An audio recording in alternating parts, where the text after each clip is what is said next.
Hey guys, welcome back to the channel. Today we're going to continue the progress of the 2002 F350, and it's hard to tell that anything's changed because it looks a lot like it did. However, in the last video we went over a couple other things relating to, say, the body mounts and some other issues with like the brake lines and stuff like that. So in this one, I'm going to go ahead, show you what we got going on and show you how far we've come with this and why we've done a few things, and then we're going to go ahead and start this up. So this will be the first start for this truck since it's been put back together. Hopefully we don't have any issues. Obviously if we have any issues, I'll go ahead and cover them in the video. Hopefully we won't have any. We fully primed the engine, so we will go ahead and try to get this thing started here eventually, but we're going to walk around and show you what we've put on this and how we've gone over some things, and show you what you should do whenever you're doing this for the first time, or if you've done this before, maybe we can show you a couple of new things that you can add to your arsenal. You can see the transmission dipsticks out here. The only reason it's out is because we need to put some more fluid in it. I left it out as a reminder that it needs to be filled up, and we still have to put some return lines on at the bottom. I will have that line here today, so we got to put that on first. But we have the coolant filled up. We are using the Cat EC1 coolant for this. Use it in all the 7.3 trucks. There was some compatibility issues with the earlier model 7.3s. However, I have used this in an older 7.3 and never had any issues with it. The issue comes with the injector cups. Apparently the sealant they used doesn't like the coolant that Cat produces. It has something to do with the extended life coolant, so it's not just the Cat stuff itself. However, we do use the Cat coolant in all the new fill-ups that we do. We flush it out. This one was flushed really, really well, so we use that. We pressure tested the cooling system after filling. We did find one hose leaking. It turned out to be a faulty clamp, so ended up changing the clamp, and luckily it was the return hose here from the radiator to the degas bottle, which is great, so that was an easy fix. The heater hoses are all secured, installed. Intercooler pipes are all secured, installed. The air conditioning system is all installed, all new O-rings everywhere that it was taken apart. He wanted to reuse the condenser here. He said that if it ends up leaking, because he has an AC machine, he said he'll go home. When they get it home, they'll put a vacuum on it, make sure that it's good. And if it's bad, they'll just change it out, because it's pretty easy to change out whenever there's no front end on. So he said he's not worried about it right now. If he doesn't have to spend that kind of money on it right now, he won't. Inside here, the dash is completely secured, all bolted in. All the plugs are wired in. The harness you see here is for the door. We bolted the seat down and plugged it in so that they can move it around. And we still have to tidy up the pyrometer wiring down there, but was waiting to make sure everything's going to work before we button everything up with zip ties and anything like that.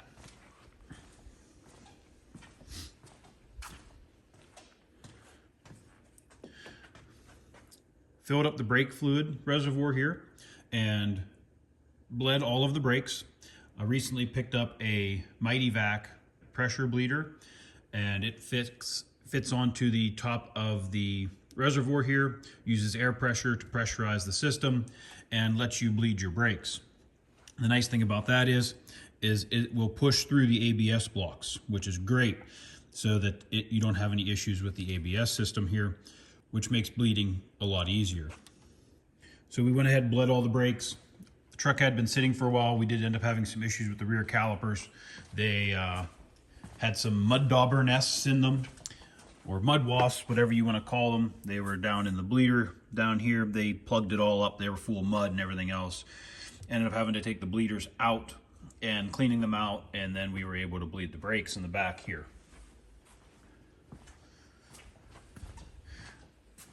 As far as the stainless lines go, didn't have any leaks up here. However, there was one leak where the line just wasn't quite tight enough underneath the truck. And you can see there's a couple there's a spot, I think it would be that guy right there, that it was leaking a little bit. So whenever you're doing these stainless lines, make sure that you have a proper set of line wrenches or crow's feet style line wrenches that go on a ratchet, anything like that, because with these stainless lines, you do have to put some pretty good force on them to make sure that they are seated. So we did run into that issue as well. So whenever you are doing stainless lines, make sure that you have a good high quality set of wrenches or something that you can tighten those up with that isn't going to round the fitting off, isn't going to spread open on you. I have these. These are what I use for all my line tools. And these are older set of snap-on crow's foot line wrench style. Don't know really what the technical name is, but I just call it a crow's foot. But these are a line wrench. I can put some serious pressure on these and they don't spread. Whereas I've had cheaper line wrenches that are supposed to be of high quality, and what they do is they spread the jaw out and then they round the fitting off, which is obviously what you don't want. So when you're putting serious torque on something, I highly suggest buying a quality set of wrenches to tighten up your fittings. But that was the only problem we ran into with the brake lines. I still have to cut this zip tie off here. However, everything's been filled up. The only thing we didn't do was prime the fuel system.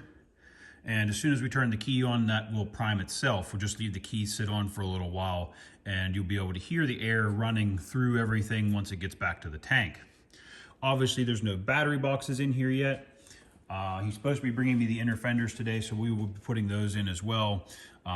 Easier to put the inner fenders in without the battery boxes in the way. So we'll get the inner fenders put in, hopefully, and then we'll get the battery boxes set in. Now this truck had a factory intake on it. It will continue to have a factory intake on it. So it is a very large piece here.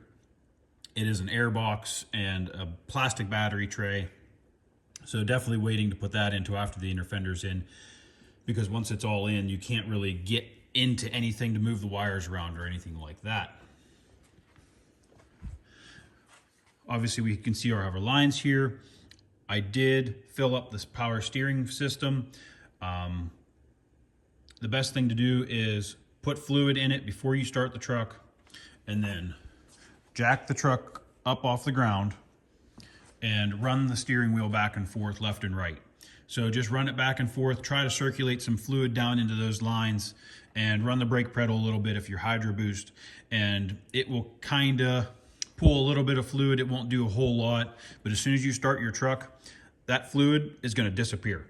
So whenever you start this for the first time, just keep in mind that you will have to put power steering fluid in very quickly, because it will suck it all down very quickly. So we may negate trying to put this battery box in, or just stick a different type of battery box in here for now just to hold a battery. We may not even need 2 batteries, because the truck's warm inside here, and hopefully we can maybe just kind of negate putting this battery tray in so that we have easier access to this so we can fill it up. So that's one thing you got to counteract whenever you start your truck and it's been completely dry like this. We have a whole new steering system on here, and so we'll have to make sure we fill that up as we go. The other thing that we're going to have to do here is, I brought up earlier that the transmission is not full.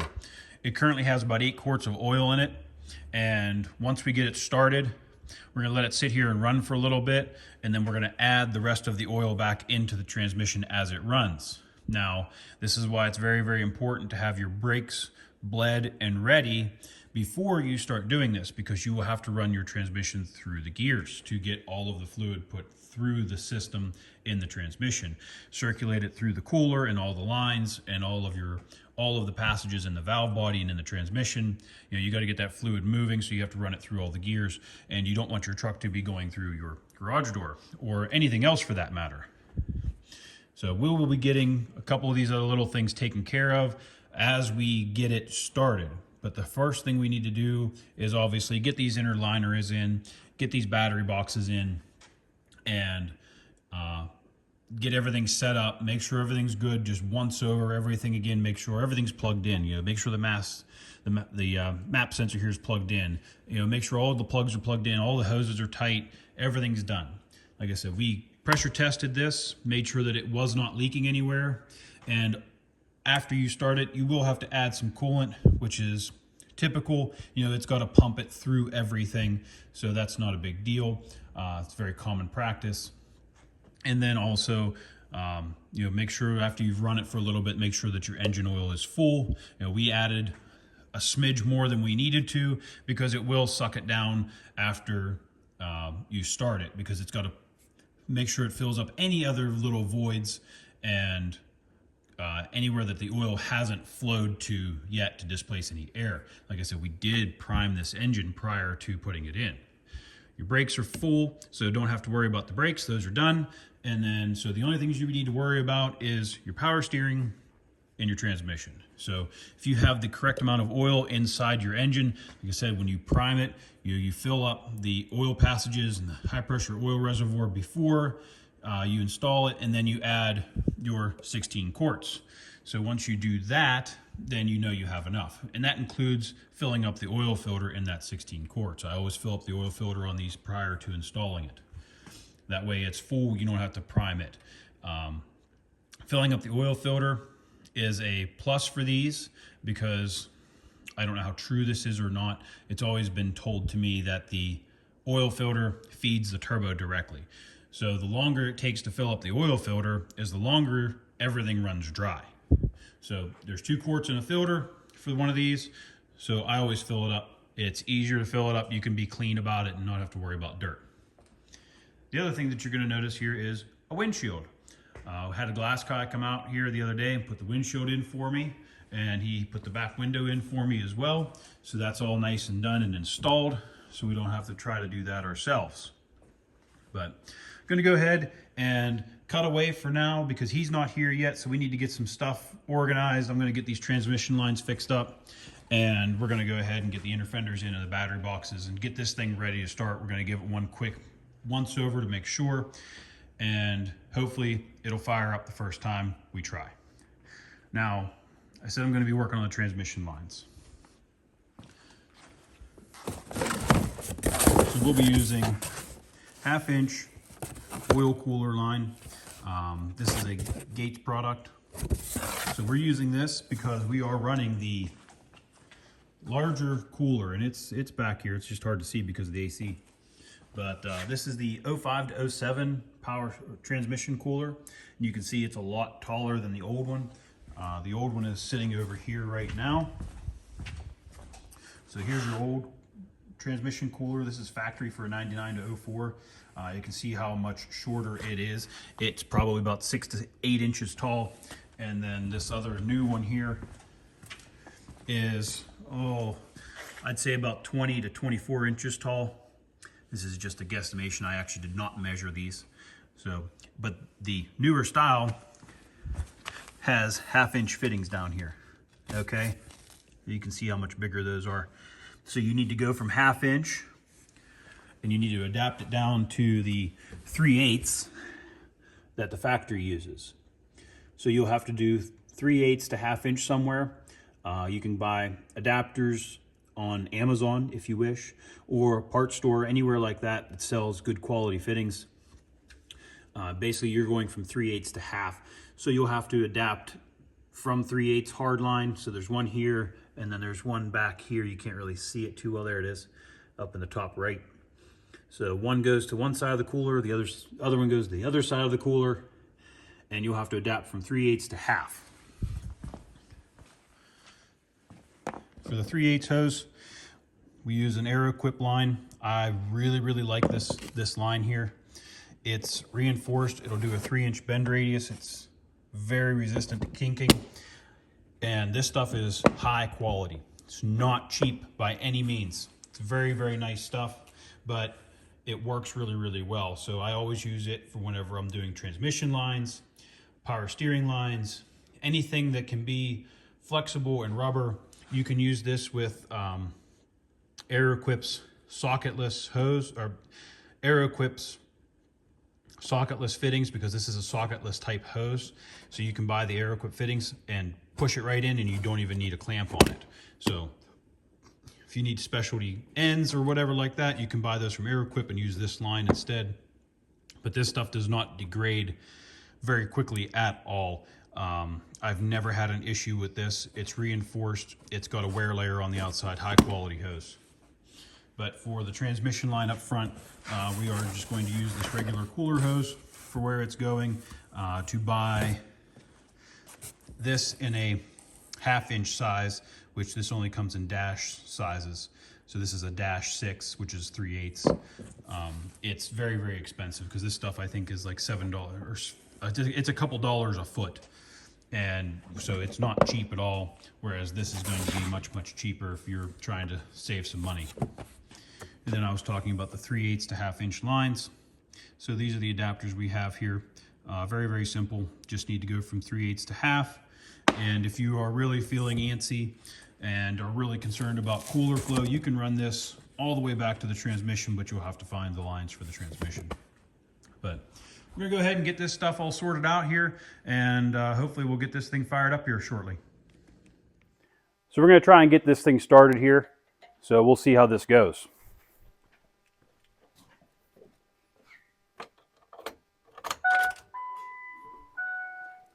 So we put the key in the ignition and turn the key on, and we're going to start it from out here. Now, there's a single wire over here on the passenger side. It plugs into the harness over here. If you take it off, you actually stick it right on the starter, on the battery terminal, and start it that way. So let's see how it goes.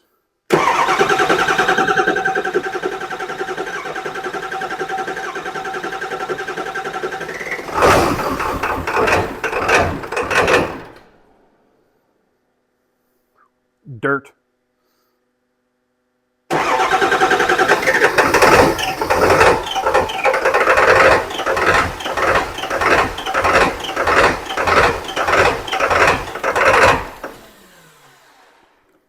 Okay, so we'll check the high pressure oil system, make sure that it's full. The fuel pump is running, so we'll just do a couple checks here.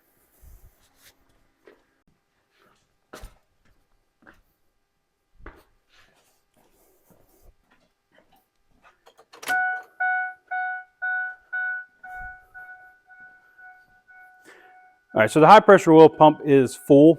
We're just going to cycle the key because the truck hasn't ran in a long, long time. Could just need to be a little bit warmer. So we'll try it out. So turn the key back on. We'll let the glow plug relay work for a little bit here and give this another shot.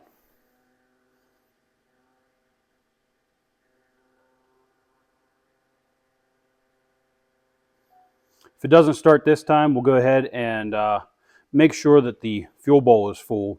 The pump is working. We were making pressure. I didn't pull the fuel bowl off because usually when you do that, it makes a mess. So we'll check that here next if this doesn't work.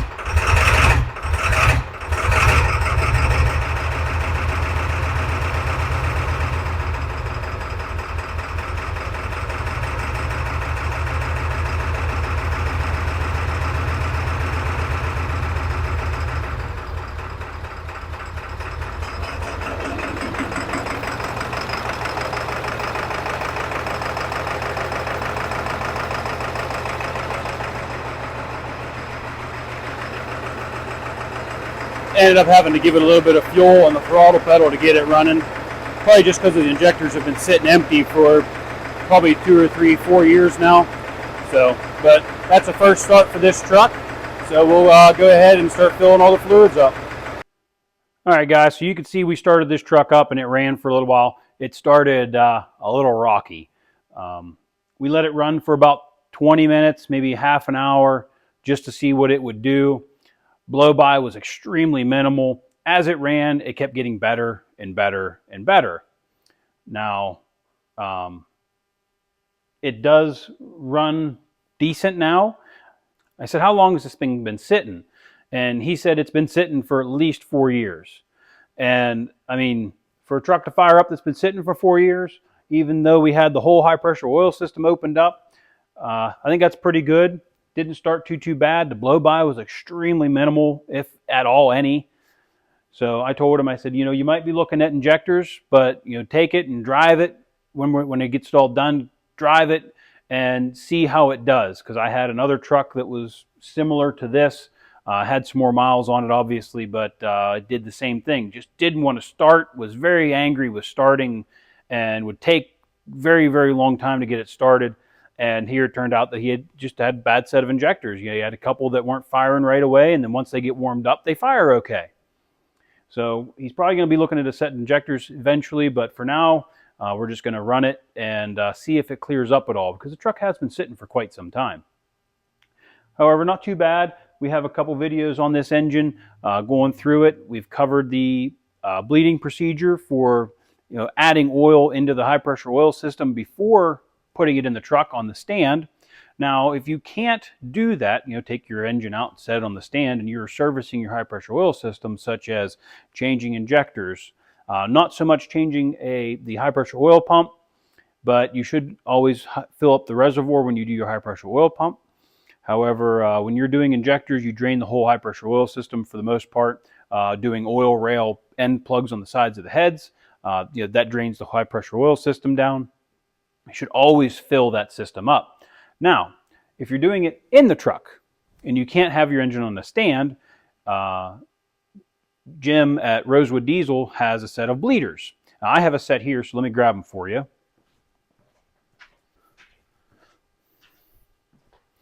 So you can see it's a fitting here, and you just got to link the hose. And he sends instructions with these when you buy them, but they thread into the high pressure oil port, and you basically reroute this back into the high pressure oil system and run the starter.